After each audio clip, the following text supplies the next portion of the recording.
I'm going to be reading some of this and hopefully not reading some of it. And you'll excuse me because it's 5:35 in the morning. I've been up all night working on this, so I'll explain why. Excuse me. I joined MetaFilter in 2007. I'd read about it somewhere. Before that, I had been using Snopes.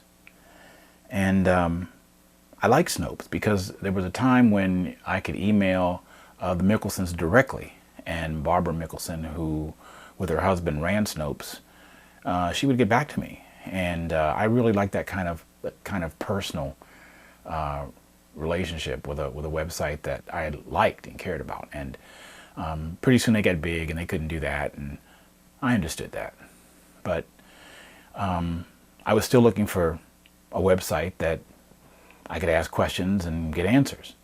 And I didn't really feel like surfing through a whole bunch of web page search results, and I didn't want to deal with websites that responded to me with AI or some kind of bot. So when I found MetaFilter, I realized I could get answers to my questions and not from some bot. So I paid the $5, and it's been the best $5 I have ever spent in my life. MetaFilter has let me ask 400 questions since I signed up in 2007, and it's given me about 2,000 answers. And the thing about the answers is they aren't dumb, they aren't mean, they're thoughtful.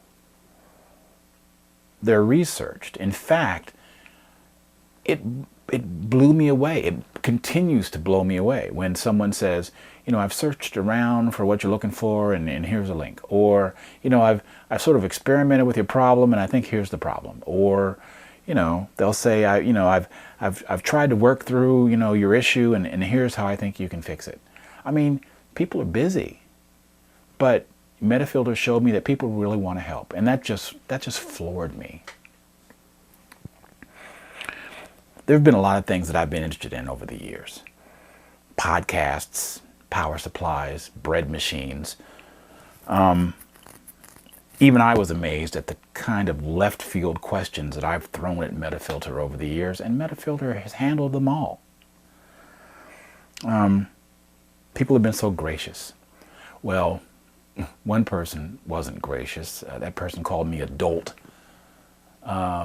But, you know, maybe I deserved it. Maybe I didn't really form the question well, which is something else MetaFilter has done. MetaFilter has taught me to focus before I press that post button. Because once you press that thing, it's not coming back. I'm giving 2 presentations this week. The one next week is how MetaFilter helped me create what I hope will be a musical about the Public Radio Fund Drive. Public Radio Pledge Drive, Public Radio Benefit Drive, whatever you want to call it. Different stations call it different things.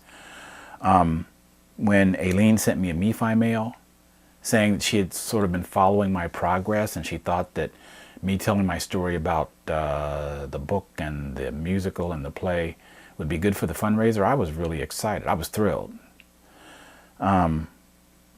This presentation is the one that I pitched to her. And it's about how MetaFilter helped me create my nonprofit. But I kind of realized I shot myself in the foot because I asked her on Wednesday and she said yes on Thursday, and by Friday I realized I only had 2 days to fill an hour. So that explains why I've been up all night and why it's now 5:39 a.m. Pacific time. So I wanted to give you some background about why I use MetaFilter, how I came to use MetaFilter, and why I love MetaFilter. But I better get to the subject at hand. And for me, the subject at hand is police use of deadly force against people of color. My first question for MetaFilter was in August 2014. Michael Brown had been shot weeks ago in Ferguson, Missouri, and just a month before that, Eric Garner was killed with a chokehold on a New York City street. I didn't see a black cop in that gaggle of cops that put him in that chokehold, but yeah, black cops were probably part of the call.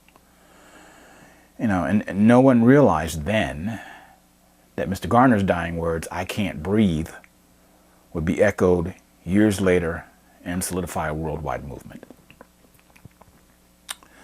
But in the moment, I wondered how a black cop dealt with the black community when he was part of a killing of a black victim. I got 4 responses for that question,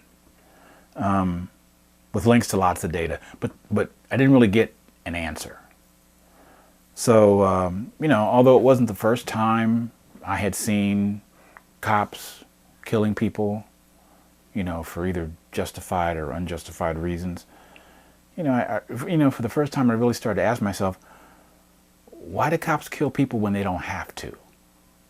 When they don't have to. I know their training says you always have to once you pull it.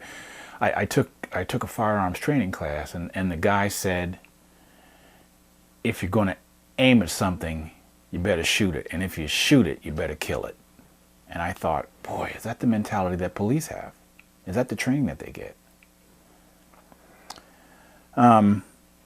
Anyway, in January 2015, I had been volunteering for KBOO Community Radio here in Portland, Oregon for about 2 years, and I had a growing list of interviews on an interview show I had called Between Us.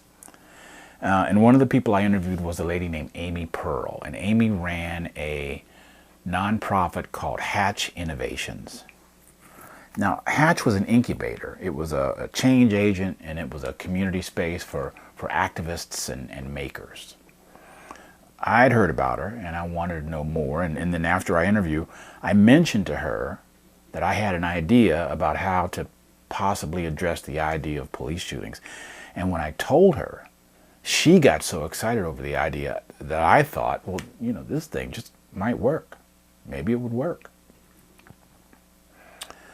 And by then I had a name for it. I called it CNBSeen. But I wanted the name to be a little cool, so I called it letter C, letter N, letter B, and then the word seen. CNBSeen. I called it CNBSeen because it seemed to me that the problem with police shootings was how police focused on burnout lights on cars. I felt like those cars weren't being seen, or rather they were being seen differently than cars that didn't have any burnout lights. I found research that showed that police had a tendency to use the broken windows theory. But the broken windows theory, as many of you know, has been discredited. But at the time, the broken windows theory was a big deal because it allowed police and law enforcement to sort of shortcut what they were seeing, and to save time, it allowed them to sort of profile. So they would profile neighborhoods, they would profile people, and they would profile vehicles. And the thinking was, you know, a driver with a vehicle that had a burnout light might not be as conscientious as a driver who was driving a vehicle with no burnout lights. And so if that driver wasn't conscientious about their car, what else weren't they conscientious about? You know, where else did they sort of slide on the law? Because it's a law that all vehicles should have all of their lights working. So the thinking was, if somebody has a burnout light, you know, then they're suspect for something. We don't know what, maybe not, but more likely than not. And so those people got pulled over. They were profiled because of the broken windows theory, the application of the broken windows theory. So certain drivers with certain burnout lights in certain neighborhoods were being targeted when they had burnout lights on their cars. My idea was to just replace them for free. To have events in neighborhoods where people could come. They wouldn't have to get out of their car. A technician would replace a donated bulb, and then they could be on their way. The cars are safer, and they're safer. I say certain drivers in certain neighborhoods because in the Portland metro area, at least, I started paying attention to where I saw cars with burnout lights. I saw them all over the city. there were burnout lights in poor neighborhoods and burnout lights in wealthy neighborhoods, but stops and incidents seemed to happen more in poor ones. 4 months after I interviewed Amy Pearl, Walter Scott was killed in Charleston, South Carolina, because he had been pulled over for a burnout light. Now, as black people often can be, he was scared of the police, and when he was pulled over, he ran. Where her son shoots and kills an unarmed black man. 223, dispatch, shots fired. Subject is down. He grabbed my taser. We're learning more about the young man who may be the only known witness recording those powerful images. He shouldn't have, but he shouldn't have had to die by being shot in the back and then have a cop try to frame him with a planted gun. When that happened, I buckled up and I realized it was time that I asked MetaFilter my next question about police shootings and police stops, and that question was in October 2015. I had already contacted the Oregon Secretary of State about establishing my nonprofit. I had already visited the Oregon Nonprofit Association, and I'd already starting to look at recruiting a board. The report I got from Mephite Jamel Bowie, and I hope I'm pronouncing your name right, that set me on a research path of why do police do what they do regarding stops. And that path helped me decide what our bylaws should be, what our mission statement should be, and what processes we should follow when we're engaging with the public. 3 weeks later, I was back on MetaFilter. I had just learned that the Portland Police Bureau had been ordered by the Department of Justice to be more accessible because PPB had been part of a lawsuit because they had been shooting a lot of people of color and handicapped people, people with mental conditions who, weren't able to always understand their commands or obey their commands. And, the police saw that as noncompliance and threatening, and they killed them. And so the Department of Justice came down on PPB and said, you have to be more accountable. So what PPD did to address some of that accountability was to create something that it called the Stops Data Collection Report. Now, this report didn't focus on how the Portland Police Bureau engaged with the community at large, but it did focus on how the Police Bureau dealt with drivers. I asked MetaFilter if PPB's numbers from that report mirrored similar efforts by other police departments around the country, and people just flooded me with excellent data. I mean, stuff I could have never found myself. And by that time, I had been seriously thinking about forming CNBC as a nonprofit for about 9 months. I said earlier that I'm presenting 2 projects, and I'm sorry to say the one I'll talk about next week, my book about the Public Radio Pledge Drive, it took over my life at about this time, and it didn't let me go until about June 2019, which is when I was able to publish the book. I still had a couple of other things to do. I needed to do an audio book. I wanted to do an ebook, but I was essentially done when I had written the book. But in my head, I made a calculation. I said, I'm passionate about both of these projects, piloting a social justice nonprofit and writing a book about the Public Radio Fund Drive. Can I do them both? Well, at the same time. And I decided I couldn't. And since I didn't want to half-ass either of them, I thought the book is finite, it has a definite end, the nonprofit will be making demands on me indefinitely. So I should do the book now, so I can focus on the nonprofit later. And so that's what I did. But work on the book slammed to a stop on July 6th, 2016. It took just seconds for a routine traffic stop to turn deadly, and today graphic video of the encounter was made public just a few days after a Minnesota police officer was found not guilty of manslaughter. Mireya Villarreal reports.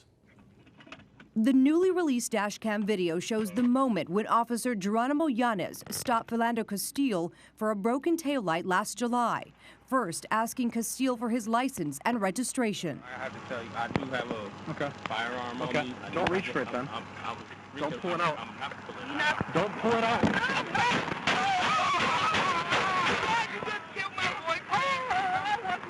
Within 90 seconds of making the stop, the 29-year-old officer fired 7 shots. Castile's girlfriend, Diamond Reynolds, was in the passenger seat. She streamed the immediate aftermath on Facebook Live. I told him not to reach for it. I told him to get his hand out. You told him to get his ID, sir, and his driver's license. Oh my God, please don't tell me he's dead. Please don't tell me my boyfriend just went like that. Just keep your hands where they are, please. Yes, I will, sir. I'll keep my hands where they are. Ms. Reynolds had the presence of mind to live stream the aftermath. She's calmly talking to the police while he's screaming commands at her, while Mr. Castile bleeds out. And her daughter is in the back seat trying to reassure her that everything's going to be all right. Though the city paid out $3.8 million to Ms. Reynolds and Mr. Castile's family, it never admitted any wrongdoing, and Yanez was found not guilty of second-degree manslaughter. The next month, I was on a plane to Minneapolis. I wanted to see the scene of the shooting myself. And I wanted to meet a Minneapolis car repair guy named Brandon Jefferson. He ran a company called Unity Auto Works, and the day after the shooting, he was offering Minneapolis residents to change out their taillights and turn signals and license plate lights that were burnt out for free. I met him, we talked, and I was inspired and frustrated that the book had to remain a priority until I was done with it. But after I got back from Minnesota and before I submerged myself in writing, I created CNBSeen as an Oregon Native nonprofit and applied for and received tax-exempt status from the IRS. In 2017, Amy Pearl invited me to be part of a brainstorming session to help promote CNBSeen. She invited me to come to Hatch to be part of this competition among other people with community-changing ideas. If I won, I'd get seed money, and Hatch would be involved in helping promote the nonprofit. I remember I sat at a big conference table with these other really smart people, and we all worked on vision boards trying to find ways to bring our ideas to life. Anyway, getting back to the competition, I presented the idea pretty simply. Don Merrill, CNBSeen. CNBSeen is a nonprofit that I wanted to start, and its only purpose is to replace burnout lights on cars and to educate people about police stops. When Walter Scott was shot in South Carolina in 2015, and then when Philando Castile was shot in Minnesota in 2016, I decided I needed to do something. I thought that maybe one of the things I could do was look at what was it that was causing these shootings, and the common connector seemed to be people being pulled over because they had a defective light on their car. So I thought maybe what I could do is set up a nonprofit to where not only did it replace lights on cars for free, but it also educated people on how a police stop works.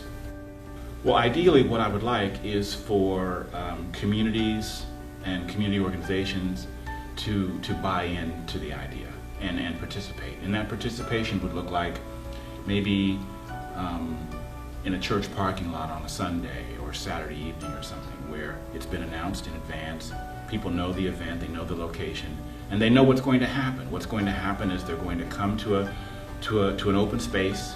There are going to be people there who know how to take out bad lights and put in good lights, and maybe they'll also be given a card or something saying when there will be sort of like a public education event, like a classroom setting where people can sit down and maybe have someone from the police department talk about what it means to be pulled over.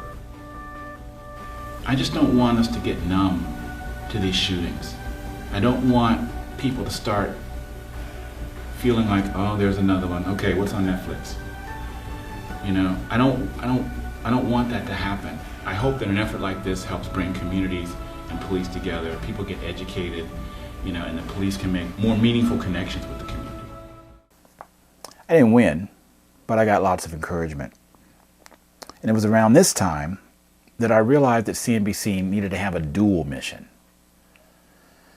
In this period, which was really racially charged, I realized that saying an organization that supported racial justice would just make a lot of people automatically oppose it, because in their mind that's code.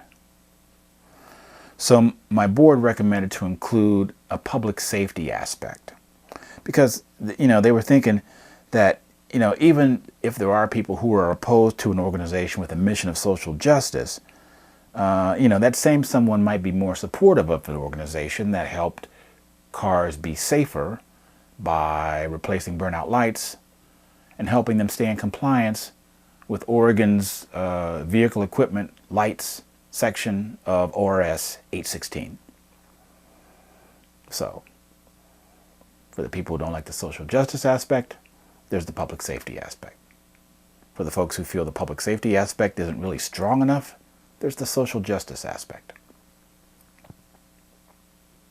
The next time I turned my attention to CNBSeen in earnest was the next time I asked MetaFilter for help, and that was June 9th, 2020.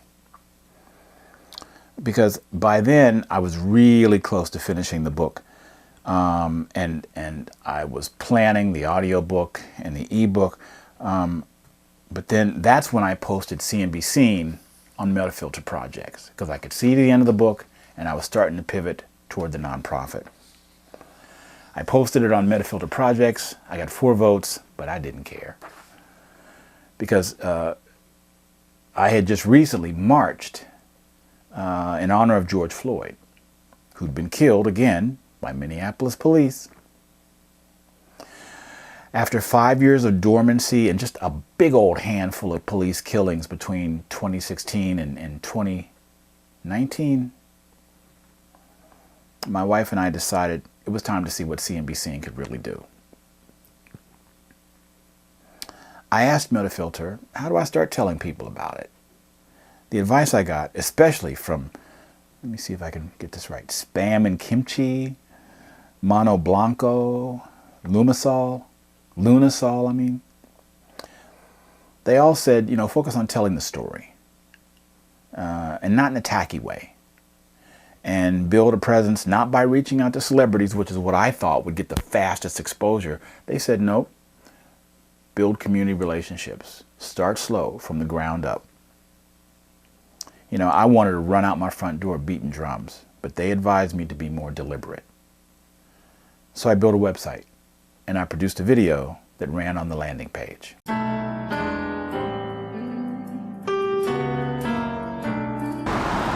I'm standing on the Burnside Bridge, Portland Justice Center, waterfront, Portland's Pioneer Courthouse Square, Revolution Hall in Portland, Oregon, which has just seen lots of protests over the killing of George Floyd by Minneapolis police. But not just protests here.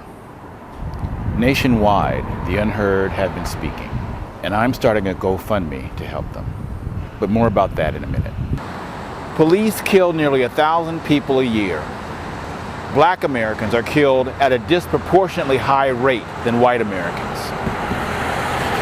What that means is 30 out of every million black people in the U.S. are killed by the police every year, while 12 out of every million white people are killed by the police. There are 42 million black people and 200 million white people. So there are more white people, but proportionately, more blacks are being killed, and at a much faster rate. In 2020, black people have been killed outright, whether that means being chased down and shotgunned, or killed in their own homes, or being choked to death by police in broad daylight. But black people have also been killed because of minor vehicle infractions, like burnout lights on their cars. Firestone says 1 in 3 vehicles has a burnout light. The company says it's easy to assume that a person not using their turn signal is a reckless driver. However, says the company, they may not even know they have a burnout. But the police see burnout lights differently. The broken windows theory lets them assume that a burnout light means the driver cares less about what they think a reasonable driver should care about, which is vehicle safety, and encourages them to then assume that such people are more prone to commit crimes. The theory not only lets them target cars with burnout lights, but the drivers too. Hispanics and blacks with burnout lights are pulled over much more frequently than white drivers. And in black and Hispanic neighborhoods, the numbers are even higher. Likewise, the number of black drivers killed in routine traffic stops is equally unbalanced. And even though there haven't been any of those recently, history says, wait for it. Here in Portland, those stops are tracked by the Portland Police Bureau in a quarterly report called Stops Data Collection. Portland has had its own number of stop-related deaths. Some of those have involved black people, showing that kind of injustice can happen anywhere, even in the Rose City. This really bugs me. Everybody's been trying to find a way to do something.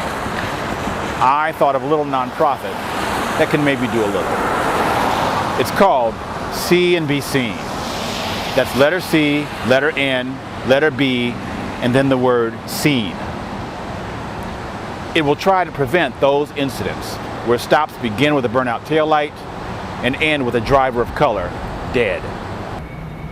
I plan to pilot the project for 1 year, starting in January 2021. Each week I'll visit those neighborhoods with the highest number of low-income blacks, Hispanics, Native American Indians, Asians, and Pacific Islanders, and offer to replace burnout lights on their cars. In December 2021, I'll compare stops data before CNBSeen to after to see if the numbers of stops has gone down. If it's successful, then maybe the idea can be expanded and copied in communities across the country. The goal is to eliminate one excuse for police to stop drivers of color, to reduce assumptions of guilt and prevent escalations of those stops to deadly force. There will be more details on the cnbseen.org website. Right now, I'm starting a GoFundMe for startup expenses, which are mostly bulbs, a website, and fees for official paperwork. The eventual goal is to partner with companies like auto parts and oil change companies, neighborhood associations, other nonprofits, and city government, to include the police. This is not a flavor of the minute for me. I'll be doing this long after society has moved on to the next dark or shiny thing. The United States of America is better than this, isn't it? This is a project for all drivers, but help me help those drivers most in danger see and be seen. Go to CNBSeen's GoFundMe. Thanks. Thanks. Thanks. Thanks. Thanks. Deliberation was necessary, considering that the country was like really deep in COVID fear and deaths. By June 2020, the country had lost 11 million jobs. Thousands of people were dying daily. Restaurants were shuttering by the hundreds, and businesses were struggling to bring remote work online. Meanwhile, by July 2020, I was asking the big brain of MetaFilter to tell me if there were any other nonprofits that were trying to do what I was trying to do. K Questions suggested I contact public defenders as a way to promote the work, while Stacy, Airplant, and Quadrilaterals hipped me to the Democratic Socialists of America, who also include changing taillights as part of their overall mission of community service. I immediately went to DSA's website, where I was able to compare what they've done to what I was doing.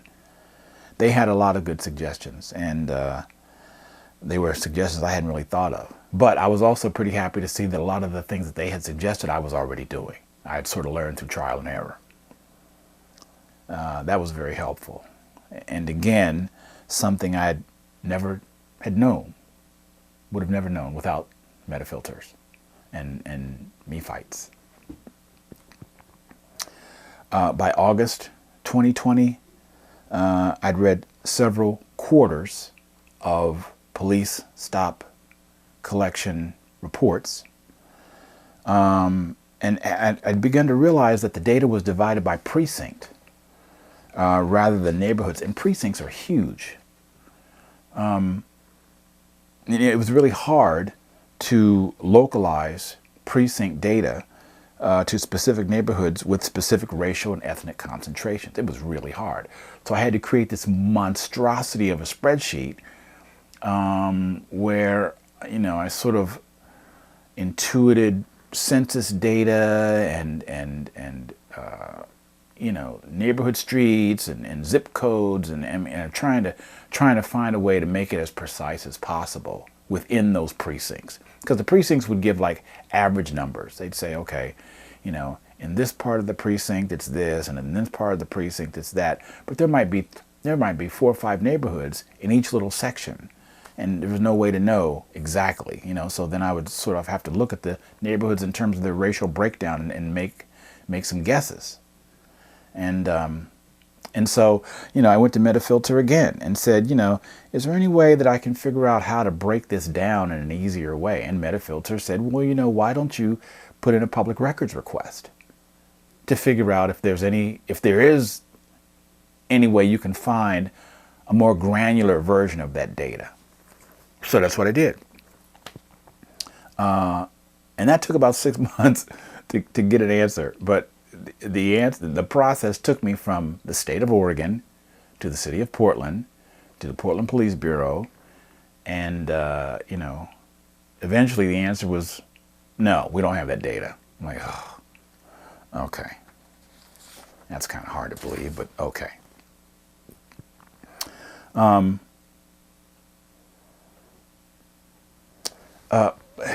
So I had asked for that information probably around December 2020, but it was like between September and December of 2020 is when Portland just seemed to be on fire. I mean, all the protests and all the violence. It felt like the neighborhoods themselves were breaking down. President Trump had singled out Portland as what happens when a liberal community is a little too liberal. Unmarked local and federal police sometimes snatch people off the streets like something out of Eastern Europe. Sometimes they'd beat them, pepper spray them, knock them down as a way of crowd control. Trying to control a crowd that really was totally out of control. The Black Lives Matter protesters who had started the whole movement, as a way to bring awareness to police killings and the death of George Floyd, they got usurped by groups of thugs that some reported came from some of the better neighborhoods that surrounded Portland. Between September and December 2021, the violence in Portland sent me to MetaFilter again to ask if I should wear or consider having my volunteers wear bulletproof vests. People were being shot at random or attacked for no reason, and I didn't want the work that I was doing to be stopped just because there seemed to me there were people out there who were more interested in hurting other people than helping other people. The advice was supportive and not so supportive. Some people said, you know, you're never really going to make a dent in this. Other people said, you know, there are other organizations that have been doing this longer and you should probably partner up with them. Didn't feel good, but at least they were honest. I mean, everything can't be sunshine and puppies. But several people advised against me having off-duty police on site. They, like many of the neighborhoods that I had been talking to, really had a bad taste in their mouth for the police and didn't want any kind of police presence. But CNBSeen continued to move forward. Our first event was on April 25th, 2021, in the worst and most dangerous neighborhood in Portland at the time, which was Old Town, and it's still not that great.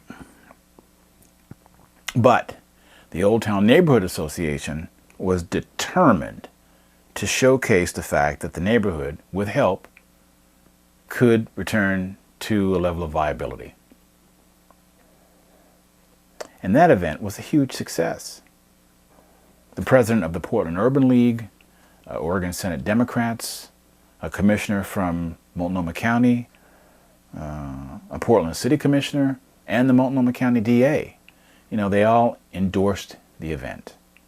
And it also got an excellent story on the ABC affiliate KATU. This is K2 News at 11 on your side. For more than a year now, the Portland Police Department has been under the microscope. Their every response examined by elected officials and citizens. One report found PPB stopped and asked to search black people at a significantly higher rate than others. While the Bureau says that they are working to put more accountability measures in place, one Portland man has launched a program to help prevent some kinds of traffic stops. K2's Allison Mechanic joins us live now and shows us how the first event went and why the organizers started it up again. The idea is simple. If you are driving and you have a burnt out taillight, you can get it fixed for free by going to one of these events. The organizer says he's been thinking about doing this for years, but after George Floyd's death and the verdict that came down this week, he felt it was the right time to launch it. He says it's just one way to keep drivers in the BIPOC community safe. A broken taillight might seem like a minor inconvenience, but black drivers say it can be a flashing target for police. The more police stops you have, the more chance there is of a bad interaction and a bad outcome.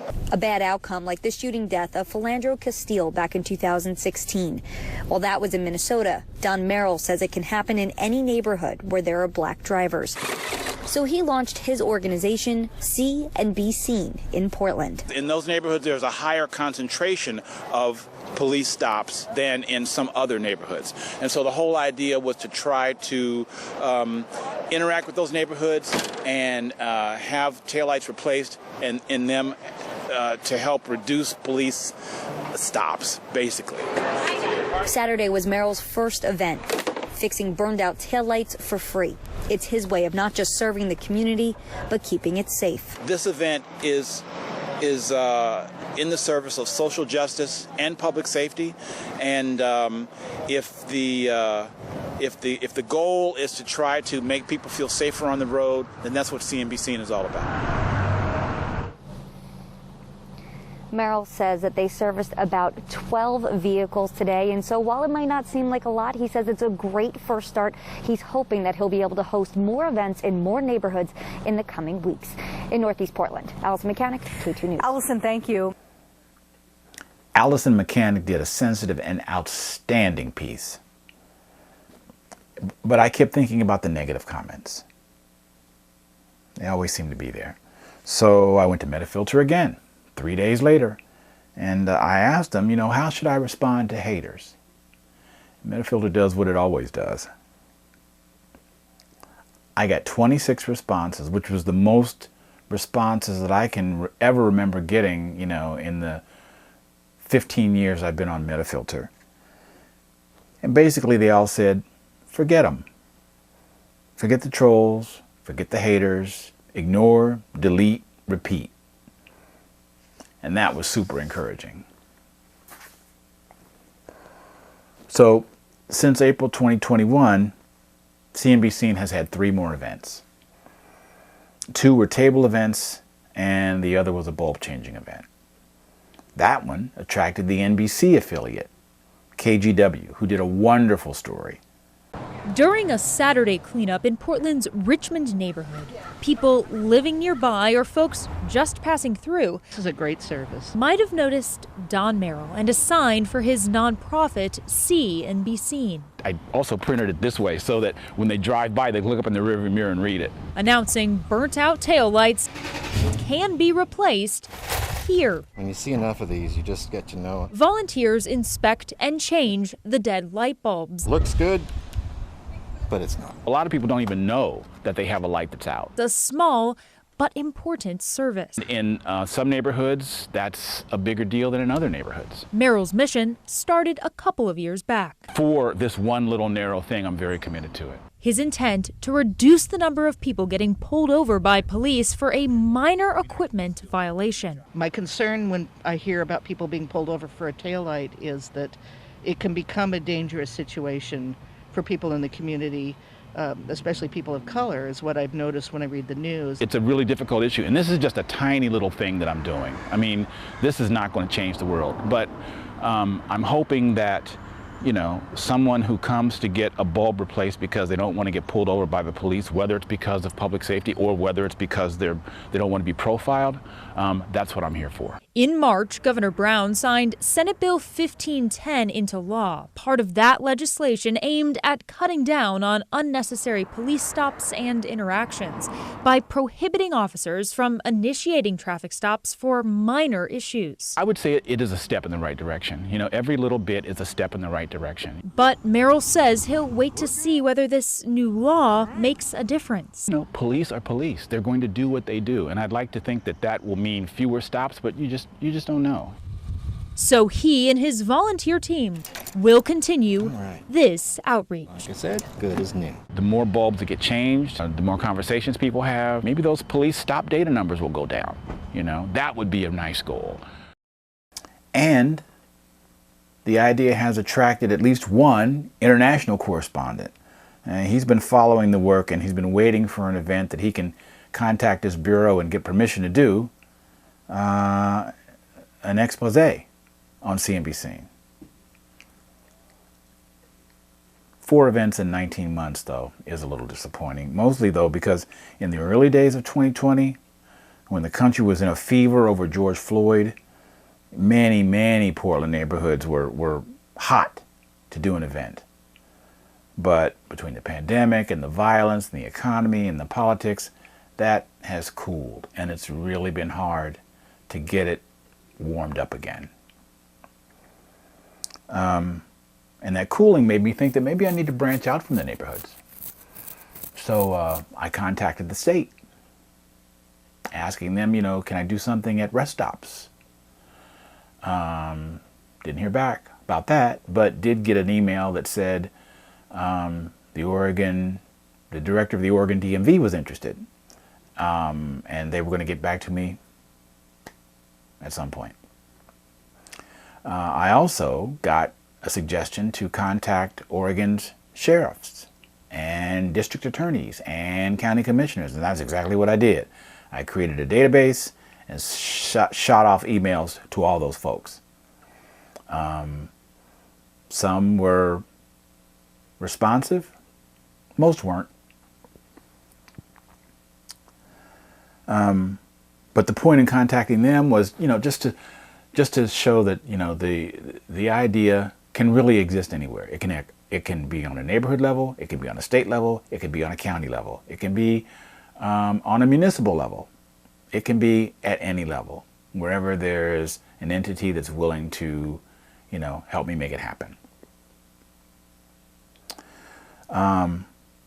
I've periodically sent emails to these entities. I just sent some last night to all of Portland's neighborhoods, all of the state's county commissioners and sheriffs and district attorneys. I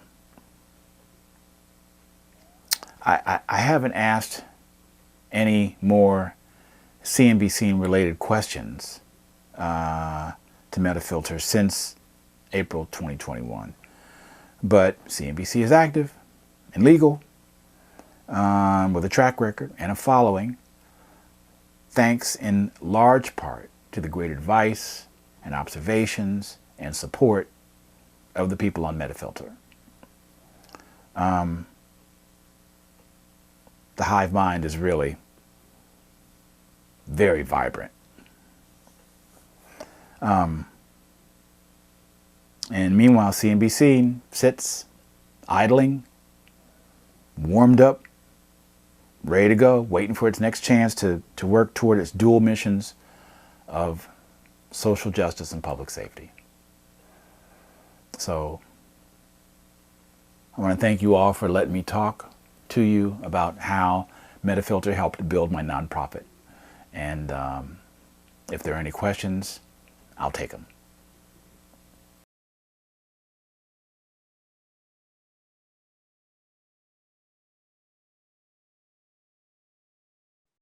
I love that presentation. Oh, go ahead, John. Okay.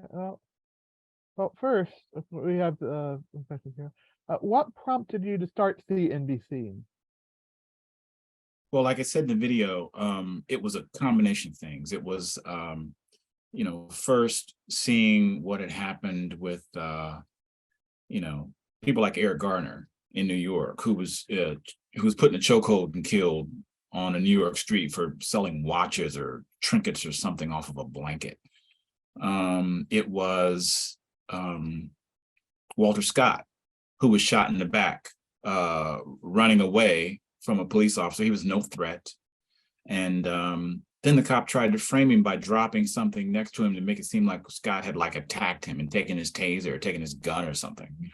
And that was early. I mean, then it was Michael Brown. I mean, there's so many, and before that there was and I can't remember the kid's name now, but he had been killed by a community watch guy, and I can't even think of his name now, but he sort of started the whole thing. Was that Trayvon Martin? Trayvon Martin. Yeah. So, and all of this was way before Philando Castile and George Floyd, but I had just been thinking, what is up with this? Where's the protect and serve part? And I mean, the politics of criticizing the police or holding the police to account or not questioning the police. I mean, the politics is just so deep and so mucky that I decided that, I wanted to do something, didn't know what. And then the ideas started to form, something really, really simple. Yep. Because if practical. If police were going to use profiling as a tool to target certain populations, then maybe the best thing to do would be to make it harder for them to profile. And the simplest way to do that would be to just replace lights on cars that they might profile. Because like I said, some neighborhoods got lots of police attention for burnout lights. Other cars in other neighborhoods, maybe more wealthy, maybe less ethnically diverse, those cars didn't seem to get as much attention by their police. So that was one of the reasons that I sort of got motivated to create CNBSeen. What kind of reception have you gotten from potential stakeholders? Well, like I said in the video, around the time George Floyd was killed, there was a lot of interest. I don't want to say that people have a tendency to jump on a bandwagon when there is a flavor of the day. But I do think that there is some of that. And I think that, certain conditions also, environmental conditions, social conditions, economic conditions, those also had a lot to do with whether or not, neighborhoods had the bandwidth to actually support an event. But the thing that got me was that a lot of these neighborhoods were having events anyway. They were having their summer festivals or their or their farmers markets or whatever. So it would not have been a really heavy lift, for them to say, hey, come on, we can host you in conjunction with something we're already doing, but that didn't happen. So it sort of made me wonder, well, where's the interest? Where's the interest that was so high, when being all in with social justice was fashionable. And now that that moment has passed, people go back to doing what they were doing, and it's almost something they don't want to think about. The problem with CNBSeen is, people don't think about it until the next time it happens, and statistics say it will happen over and over and over. And then when it happens again, people are like, oh, we have to do something about it, until it fades away until the next time. I mean, it's ironic and sad, that people are only reminded by it when it happens, and they don't remember it when it's not happening. Yeah. Well, Yeah. where do you want to see your nonprofit go? I would like to see regular events in neighborhoods, in all neighborhoods. I mean, CNBSeen is not just for neighborhoods, that consist primarily of people of color. That seems to be, the emphasis that society puts on those neighborhoods. But every neighborhood is full of cars that have burnout lights. Not just Black neighborhoods, not just Hispanic neighborhoods, but white neighborhoods, not just poor neighborhoods, but wealthy neighborhoods. And, as far as the public safety part, CNBSeen could easily go into any neighborhood and host an event. And I mean, how many times have you been driving at night and you see a car in front of you with a burnout taillight, or you see a car coming at you with one headlight, or you see a car turn left and you don't know, well, did they put on their blinker? It's like, you don't know, if people are just like forgetting to turn on their turn signal, if their turn signals burn out. There's lots of ways that the public safety part of this can be served. As far as the social justice part, well, that tends to be mostly the concern and bane of, people of color. And unless society decides to treat people of color differently, that's not going to really change. So where do I want the nonprofit to go? That's where I want it to go. I want it to have, I'd like it to have a reduced social justice mission and a higher public safety mission, but so far it seems that's reversed.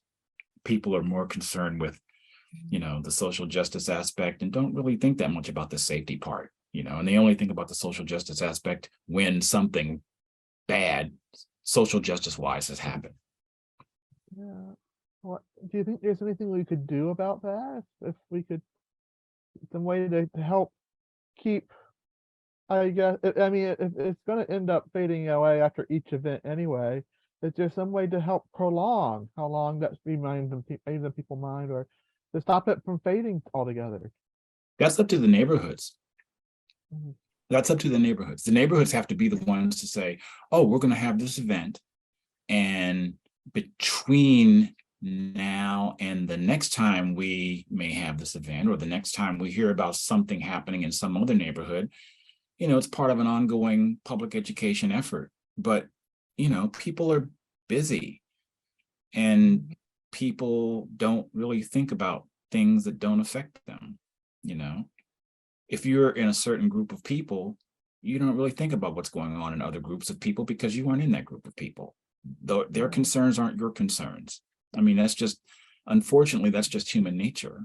It would be ideal if, there could be some way to always keep it in the front of people's minds, but you can't even keep it in the front of people's minds to, wear a mask, or I don't know. I don't know. So anyway, what to do, what to do to keep it in the front of people's minds. I don't know. You said that you wanted to focus more on the the public safety aspect, or that kind of positioning, as opposed to the social justice sort of mission. Is there a reason why you wanted to focus more on that? Because you arguably, the events that prompted you to start CNBSeen in the first place were more of the, a social justice sort of angle, right? Because you felt motivated by all this discrimination, all this injustice that was going on. So if it started from social justice roots, then why the pivot to the public safety angle? Is it because you think there will be more attention, more regular attention to CNBSeen that way? Well, I mean, the National Highway Traffic and Safety Administration does exist for the safety of vehicles. I mean, there is no national organization, for, the prevention of the shooting of people of color. And I think that, the reason why I chose the public safety aspect as part of the mission, it's not the whole mission. Yeah, I did pivot, but it's not like I pivoted away from social justice. Like I said in the video, the reason why I wanted to include the safety part is because for a lot of people, the social justice part is code. In this racially charged environment, I mean, the expression is, people hear dog whistles. And once people feel like they're being targeted or criticized for their beliefs or for their actions, they just completely turn off. So the only way to really get people to focus on either of the missions is to figure out which mission they are more likely to respond to in a positive way. If I say, this is a nonprofit that focuses exclusively on social justice and exclusively on ensuring that people of color aren't attacked by the police, well, you've got all the people who love the police and all the people who feel that anybody who does anything that the police tell them not to do, it's their fault. So if they're shot, it's their fault. And for all the people who are public safety, they're like, well, my friend was killed because, they couldn't see that the dark side of the car was on their side of the road. And so they're all about safety and making sure that, vehicles are properly maintained. So no matter which side of the argument you are on, the reason why it's now dual missions, not really pivoting away from anything, but dual missions, is to try to include as many people as possible. Yeah, I see. That makes a lot of sense in terms of finding a message that will go down easier with people. I see where you're coming from, and I appreciate that. Yes. So I understand CNBSeen is still right now very localized in your community. Have you had any thoughts to spread it to other cities, other states? Well, I do hope that first, before it gets established anywhere else, that it can be established firmly in Oregon and in Portland. I want to comment on something. I just saw a note from the steering committee, being careful that this is being recorded. I don't think that what I'm saying is anything that hasn't been said in the news or anything that hasn't been said by people on either side of the political spectrum. Yeah, I'm only saying it as part of an effort to promote a nonprofit that tries to reduce the amount of vitriol and increase the amount of public safety. Yeah. I was only mentioning that because someone popped in for a second and I had to give them the message that the whole talk is being recorded. Yeah, we had a participant try to enter, so it was just a general announcement. And I guess you kind of sensitive to that kind of stuff because like I said, on my Facebook page, I've had people send me messages like, "Oh, this is stupid," and I would never support anything like this. And these people deserve deserve what they got. And it's like the thing I was talking about the bulletproof vest. It's like, well, how much do I have to worry about this? How much do I have to worry about people who so dislike, what I'm trying to do, or what anybody who is doing something different than what they believe is trying to do? How much do you have to worry about that? How much do you have to worry about those people? Yeah. And like I said, the people on MetaFilter were like, don't worry about them. Just keep doing what you're doing. And that's encouraging, It's not to say the world is full of haters. It's not, because there are a lot of people who believe, and there are even people who may not be politically aligned, but can see the morality of it, and so they can tolerate it, they can accept it, and those people I appreciate because they're willing to sort of like cross over out of their comfort zone, to see that, oh, this has some value. This has some value for the larger society. But anyway, getting back to, where I wanted to see this, if it could be in other states. Well, like I said, I would first like to see it get established in Oregon, in Portland, because the thing about Portland that has always gotten me ever since I got here is there is so much emphasis on Portland being a diverse, I don't want to say woke, because woke seems to be I guess woke, nothing wrong with woke, place where people can feel like, the best values, of the country are trying to be put to work. But sometimes, looking at the way some things happen here, it feels like sometimes you wonder, well, where? I mean, is the conviction as much as it's being sold? Are people really as dedicated to, high values, high morals, high ethics, diversity, beloved communities, as they say? So that's the thing that's the thing that makes me a little confused sometimes. It's like there's what's said and then there's what's done. I would like to see the said part line up more with the do part. Okay. Well, we are approaching an hour. I guess maybe one more question. I think it was clear from your video, but how much did you or do you use MetaFilter as you research and operate CNBSeen? A bunch. Well, like I said, I've posted to MetaFilter probably about 7 or 8 times since 2014, specifically about CNBSeen. But each time really was important for me to sort of get past a stumbling block that I was having.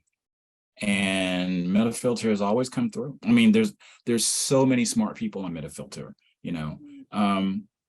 people who, like what I'm doing, and people who don't like what I'm doing, and people who have an affinity with it, and people who don't have an affinity with it. But nobody is mean, and everybody contributes, the best that they can contribute. And usually all the responses are thoughtful and useful.